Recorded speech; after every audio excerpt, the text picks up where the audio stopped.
তুই তোর ভালো চাইলে তুই চুপচাপ এখান থেকে চলে যা। যাচ্ছি তো। এমনি তো তোর বালের কোম্পানিতে আর কাজ করবার ইচ্ছা না। কে বেড়াবে? নেক্সট।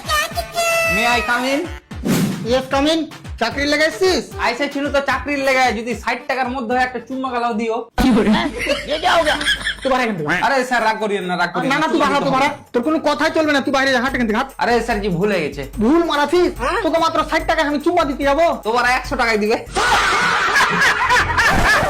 একে হলিয়ে যাবে এখান থেকে। আরে স্যার স্যার স্যার লাস্ট চান চুম্মা টোটালি লাগবে না। তুই কি ইন্টারভিউ দিবি? হ্যাঁ কি না? হ্যাঁ স্যার দিব, লেন আমার সিভি। রাখ রাখ, ওইসব লাগবে না। তুই প্রথমে এটা বল, তুই চাকরি কেন করবি? টাকার লেগে? না না না না, আমাদের কোম্পানিতে টাকার জন্য চাকরি দেই না। ও তাহলে মাস শেষ হলে তুই একবার দিবি নাকি? তোর মাথা ঠিক আছে তো? মানে আমি এটা বুঝাতে চাচ্ছি যে আমার এই কোম্পানির সাথে তোকে আগে নিয়ে যাবো। আমি কিন্তু প্রথমেই বলছি আমি বেশি আগে যেতে পারবো না। কেন? কারণ আমার বাড়ি কোম্পানির পেছনে।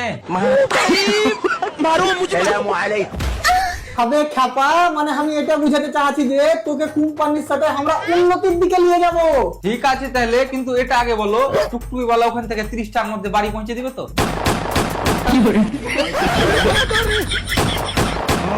ही ने लाते वैली करनी नु